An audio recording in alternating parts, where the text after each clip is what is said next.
spoken. Say, okay, who's someone really interesting? And someone go, oh my God, there's that, I don't know, famous person. Yes. Right? That everyone wants to hear from. Yes. Well, no doubt they get massages. I've said this to you before, and I'm not saying your voice is beyond just massage. the category, but still everyone gets a massage. So it's not wrong for you to speak to someone who can. Yeah. So interestingly, a friend of mine, we've been talking about starting another show because I'm finding I love interviewing my peers, my colleagues and stuff.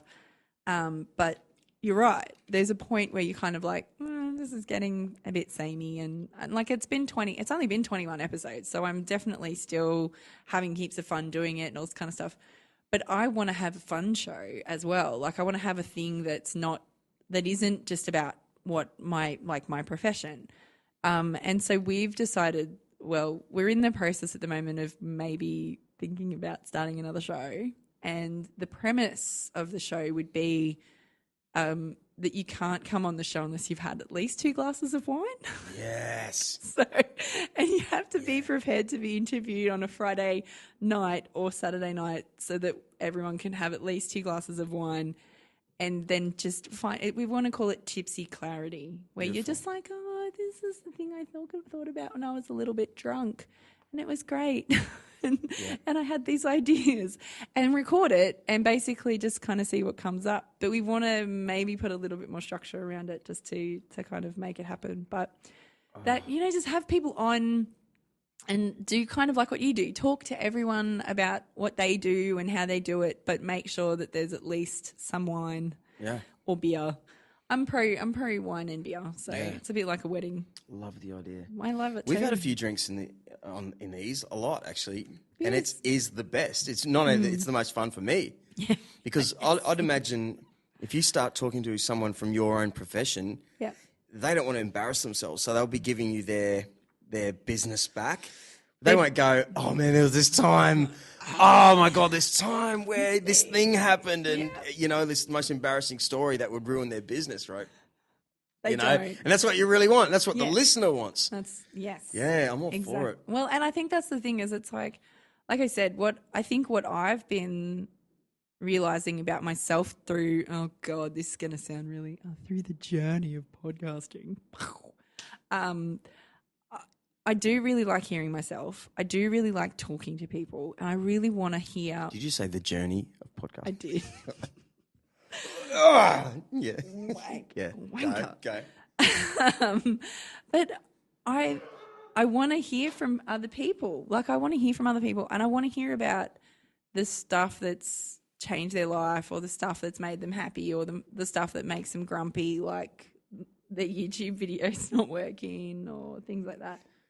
Well, there's no internet. Yeah. I've got... Really? That's okay. It's my internet. Yeah. She's using. I can pause this and fix it. Pass me my phone. There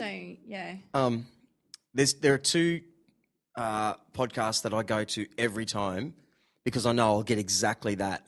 Yeah. Honesty, 100%. Or particularly just one. There's only one where you'll get the nuttiest, craziest man and stories, but he doesn't mind telling a very famous person, if your little girl was in the room, I'd say some of these things, but he's constantly eating edible marijuana, right? He and the producer, they are off their heads for a start. But the guy, Joey Diaz, okay, right? So he's a comedian, he's an actor, he's been in a bunch of films, but he's big old, like a 50-year-old dude. Yeah. And he just tells you the craziest stories about this time, back in the day. Oh yeah, but it's the most. You hang on every word. I play it in this office here, and my cousin down there's like, who's this guy? Like, what? Can you believe he's giving everything? Every time he's telling you about the times where he used to just do a poo in his hand in the shower and throw it into the bathtub and wash it down the bath and things like that. But it's like all the time. And he's not trying to get a joke out of it. It's just like he went to jail for 3 years. It was just a thing. All these things happened. And he robbed people. Like he was a thief. Wow. And his mum died. Was and he just found himself alone, needing this and this and this. Oh, but that's exactly what I go for now. Is like, I want the same thing, Exactly. Kristie. I want us to be in a room, and it's like people eavesdropping in on a great conversation with good people. That's hilarious. Yes. And they're having they're drinking. You're like, damn, what are they talking about? I wish I was in on that. I want to come in and sit and have a beer. Yeah, I really wanted. I was the same. Friday nights. Right. And I think that's the thing is it's like everyone, I don't know, so often we try, like I think nowadays anyway, we try to turn it into something. Like we're trying to turn it into a money generating thing or a blah. And I'm like, why can't I just use it as an excuse to have really good conversations with people? Because that's the key, I think, for me is I think I even said this when I was on your show last time. I went out and I tried to have conversations again with my peers, like other massage therapists. I would just be like, oh, hey, let's meet up and talk about stuff. And people would be like, what do you mean? What are you going to use this for? Why are you doing that? Why do you want to record it? Why blah, blah, blah. And then when I'm like, suddenly I've got a show and I'm like, hey, why don't you come on my show? People are like, oh my God, I'd love to come on your show. Oh, that'd be so amazing. And you're like, nothing's fucking changed. Yeah. I just want to have a conversation with people who do the same shit as me or like understand what I'm going through with all my stuff. But we can't meet at the pub on a Friday night because we're all locked in our own little massage fucking dungeons doing God knows. Oh, we're doing massages. Doing massages. Not what you're thinking. I know what you're thinking.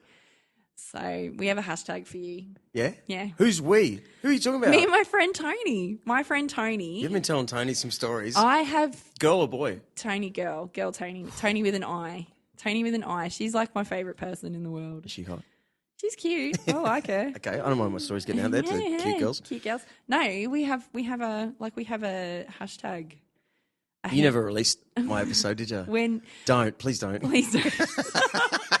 I was your first. You were my first. And I told you, I can't even remember what I told you, but I was like, oh, geez, I'm glad that's not out yet. I'll give you money. Here's some money. Take some money. Stop. Don't put it out. No, I've got it there. I've got it. It's like bribe money now. It's like, I'm going to put this out there. You don't. But going back to what we were just saying, I gave it, I just told you some honesty, right? 100%. And it was great. It was so good that you don't want to put it out there. Because there's a chance that people might listen to it and might listen to more of it and go, oh my God, did you hear what this dude said? And right. Well, I think the conversation we had was amazing. It was awesome. And this would be the kind of conversation I would put on my fun show that's not for the stuffy massage crowd who aren't I say super pumped on those massage. You know what I mean? I think they're all like they've seen it all. At the end of the day, all these massage stuffy people, they've seen it all. Yeah. I think they've cleaned up. I really hope that you just throw in, not mine, but I know what you're trying to say. You're trying to protect your own professional thing as well. Mm. But it isn't coming out of your mouth. No, I know. But I think that's the thing is I think what came up for me and was quite, I don't want to say confronting, but it really made me step back and look at how I kind of approached my industry and people. And I just I don't know, I just stopped caring that there was a hand job place up the road, like doing massage, like saying they're doing massage, but they're doing hand jobs. I was like, well, people go there because they want it. Like I don't do that. That's cool. Like you do what you do. And I think so often, I don't know, the massage industry in and of itself has a lot of work to do to legitimize itself. And the problem is that you're never going to escape it. And I really wish you could, but there's always going to be something. There's always going to be somebody doing a hand job somewhere and calling it a massage. And that's our hashtag. Hashtag hand job is not a massage. My name's on it.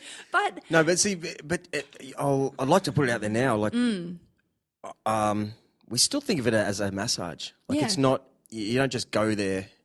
Yeah, for that. Yeah. But it's definitely the outcome. It's definitely part of the service. That I'll bet 90 99% of general blokes, Would love it. if they've had it once, they'll go, "That was a great massage." Oh my God, because it's all just body. Yep. And the end result is what is on every single person's mind, you know. So it's funny. It's not. I understand why it's frowned upon by the legit sports and all the real massage therapists. Yes. But it's not on everyone's mind. Well, you know what I'm saying? It's on everyone's mind. Exactly. And I think that's the thing is it's like all these people who are like, why do they have to blah, blah, blah, this is my, I'm a professional and all these kinds of things. You're like, yeah, cool. So act like a fucking professional. Just go, thanks very much for your offer, but that's not part of my service that I offer. I don't do it. That's okay. It's okay for me to say I don't do that. Oh, yeah. And it's also okay for the guy to say, oh, okay, well, that's what I was looking for, so I'm going to go somewhere else. Yeah. You go, okay, sweet. I got a text message. This is probably one of my favorites. A text message from someone, random number. Hi, I want to book for a 30-minute and a HJ. And I was like, da, da, da, da. That was like, and it was like, sometime today or tomorrow and all this kind of stuff. And I read it and I was like, oh, I don't do 30-minute massages. Oh, or hand jobs. Damn. And so I messaged. I was like, oh, sorry, but I don't actually do either of those two things. No, I meant a head job. Yeah, but even then. I'm not. See, I feel embarrassed when I say these stupid jokes to you that you've heard 1,000 times. I love them. I think they're hilarious. And I think that's the thing is like I've kind of gotten past this point of being upset about it or being offended or anything. And I'm like, meh. No, I don't do it. Right. It's not my thing. Because often the point of view it seems like a sinister thing for that. It seems like, but in a guy's perspective, it's just a relief. Yeah. You're going there for a blast. Like, boo, get this great thing and Feel leave. Better. I guarantee every dude leaves sheepishly. Like, oh, geez, what did I do that for? I'm such an idiot. And they're like, it's the old saying. But, oh, God. I had a good point, but... That's okay. But you lost it. Yeah, but... and again, I don't want to bring this up with you, a legit... I am a legitimate massage therapist. Exactly. I will keep putting that out there. Yeah. Have been offered a fair bit of money to do... Oh, that's what I was going to say. What were you going to say? What's the most money I've ever been offered to give a hand job? $1,000. Wait, what? Right. Did I take it? No, I didn't. Cash too. He had cash. Really? I was like, what's wrong with you? Who the fuck carries $1,000 in cash? What's wrong with you? What's wrong with me? Yeah. I don't know. I just didn't want to touch an old dude. Okay. That's really what it came down to. What about 43? Is that too old? Anyway, no, here's my story. On. Here's your story. I just met someone and, again, attractive lady, like, wow, what are you doing working this place? And she works for a friend. I won't let out too much, but what are you doing here? Oh, well, I'm going to work out the back of this place and I'm going to start some beauty therapy here. And she specializes in waxing and, it's pretty much what she does. But she also does it for blokes. Awesome. I went, what do you mean? And she goes, yeah, blokes. Back suck and crack, baby. Yeah. And I went, okay, what do you mean? So, and my sister did it, and she tells me this. She did this course, and the very first one she did was some old 60-year-old lady where she had to completely wax some strange ladies. The JJ in the back of like something in Capalaba, the shopping centre. I went, oh my God, that's the weirdest thing I've ever heard of. Oh my God. And then so that was in the back of my mind with this story with this chick. I said, what about, okay, so when you do a wax job on a guy's, is he on his back, obviously? She goes, yeah. And well, is he wearing anything? She goes, no. I went, does he get a boner? She goes, every time. Mm-hmm. Because they hold on to it. And I said, well, then do they ask you to, she goes, every time. This is a blonde, big, busty, like... She's hot. Yeah. Yeah. So dudes are like, yeah, just going to wax all my hair off and then she's going to give me a hand job. Because she's going to feel bad that she waxed all my hair out of my penis. Ow. Yeah. And I don't mean to make us sound really dumb, but I was saying to my mate the other day, if I could be sitting staring you, Kristie, straight in the eyes, and we're at a coffee shop or something, I can, and if I can see some movement